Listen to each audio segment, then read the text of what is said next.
그럼 잉어빵 반죽을 붕어빵 틀에 구우면 그건 붕어빵인가요? 하는 말에 고민하던 성자님을 그려봤습니다. 이렇게 보니까 잉어빵 맞네요. 이거 잉어빵이. 이 이야기가 생각보다 오래 갈 수가 있는 게 뭐냐면은, 자 보세요. 잉어빵 반죽을 붕어빵 틀에 구우면 그건 붕어빵이냐? 만약에 여기에 그렇지 않다라고 말한다면 붕어빵은 형태가 돼요. 모양이야. 붕어빵이라는 거는 모양인 거야. 안에 있는 내용물이나 이런 것들은 사실 중요하지 않은 거지. 붕어빵 틀에다가 잉어빵 반죽을 넣고 만들면은 그것은 붕어빵이냐? 라고 생각을 해본다면 저는 붕어빵 아니라고 할 것 같은데요. 이거 붕어빵 아니야. 붕어빵 반죽 아니래. 그렇기 때문에 둘 다 같아야 붕어빵이라고 인정을 할 수 있을 것 같습니다. 저는. 내용물이 사람이어도 외관이 사람처럼 안 생겼으면 사람이 아닌 것인가.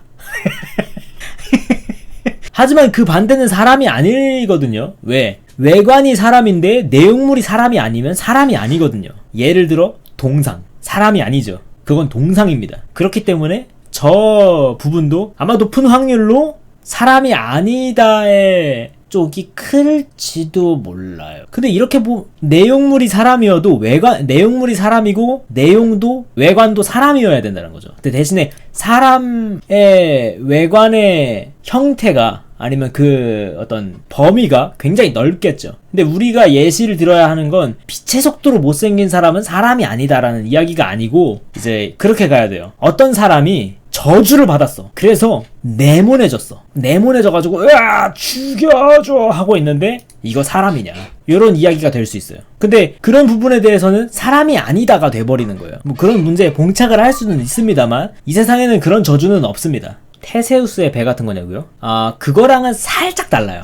테세우스의 배에 대한 이야기에 대한 최종적인 결론은 애초에 테세우스의 배 같은 것은 존재하지 않았다. 그건 그냥 사람이 개념을 갖다 붙인 거기 때문에 테세우스의 배는 원래 존재하지 않았다. 근데 이런 부분 같은 경우에는 어떤 종류잖아요. 그러니까 돌이 있어요. 돌. 근데 그게 깨지든 이제 뭐 커지든 돌이잖아요. 그런 이야기예요. 그죠? 그 부품들을 다 교체하면 그건 테세우스의 배냐. 근데 거기에 대한 이야기를 쭉 하다 보면은 사실 테세우스의 배 같은 건 없어 원래. 그런 결론으로 이제 다가가게 될 수 있어요.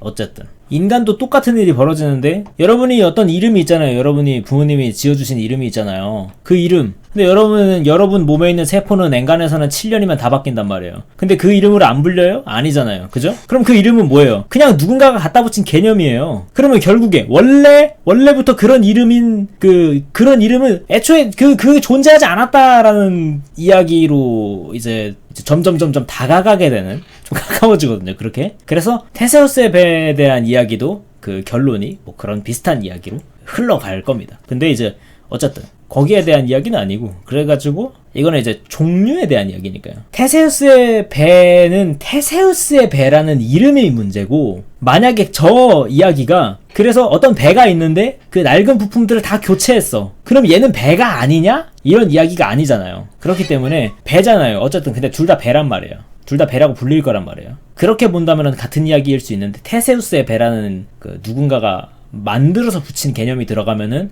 그 이야기가 많이 달라져요. 비슷해 보이긴 하지만.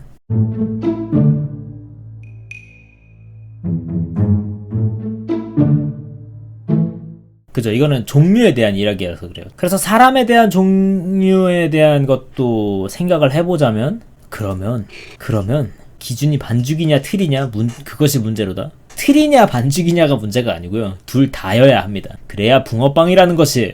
그래서 나온 반론이 그거였잖아요. 그러면 내용물은 사람이고 외형은 사람이 아닌 것은 사람이냐? 아니면 사람이 아니냐? 이런 이야기였잖아요. 자, 그러면 여러분들이 이제 뭐가 좋을까? 전등이 있어요. 여러분이 여기서 전등을 샀어. 근데 그 전등을 잘라보니까 안에서 내장이 나왔어. 그거를 엑스레이를 찍어보니까 막 이제 갈비뼈도 있고, 이제 뭐 소장이고 대장이고 막 심장이고 뭐라 이렇게 다 있어. 그 내용물이 사람인 거야. 그럼 얘는 사람이니? 라고 봤을 때 사람 아니라는 거죠. 그러니까 이걸 사람으로 볼 것이냐? 이런 이야기로 가는 거죠. 모종의 끔찍한 사고로 사람의 형태를 잃었어도 사람이냐? 붕어빵을 구긴다고 해서 그것이 붕어빵이 아니게 되진 않죠. 그렇기 때문에 도덕적의 관념의 경계는 아닐 수 있죠. 그냥 일반적으로 사람이다 라고 볼 수 있는 거죠. 그렇기 때문에 아까 빛의 속도로 못생긴 사람도 사람이다 라는 이야기가 나왔던 거고요. 그렇다면 사람의 형태가 아니지만 사람의 내장을 가지고 있는 전등은 그러니까 그 부분은 이제 어떻게 뭐라고 할 것이냐. 이건 전등이라고 할 것이냐. 이제 요런 고민이 생기는 거죠.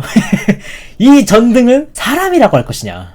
겐지는 인간인가 옴닉인가? 그죠? 그런 부분에 대한 어떤 고찰이나 고민도 그걸 이제 겐지가 가지고 있다는 설정에 들어가 있죠. 전등이 살아있고 측정해보니 사람처럼 사고하고 있다면 사람으로 봐야 하는 걸까요? 그러니까요. 그런 부분이 좀 이제 좀 어려운 것 같아요. 그런 부분이. 아니, 우리 무슨 미친 소리라고 했는 거야, 우리 방송! 전등 얘기 꺼낸 거더라고요. 아니, 근데, 뭐, 어쨌든, 결론까지는 가지 않아도 아까에 대한 답은 이야기할 수 있죠. 뭐가 어쨌든, 사람이라고 보지. 아니, 근데 그 관념을 정하자면 어쨌든 좀 더 가야 되긴 하잖아요. 그래가지고, 자꾸 고민이네. 그래서, 사람의 내장을 가지고 있는 어떤 전등은 사람이냐? 그래서 사람이라고 할 거냐? 만약에 이걸 사람이라고 안 하면 생기는 문제가 있을 거고, 사람이라고 한다면 그건 또 그거대로 문제가 있을 수 있단 말이죠. 그런 문제가 분명히 있을 거란 말이야. 그래가지고 이제 그 부분에 대한 거를 좀 어떻게 좀 뭔가 좀 많이 생각을 해봐야 될 것 같은데, 제가 퇴근하고 싶기 때문에 전 퇴근하겠습니다. 도망친다, 잡아.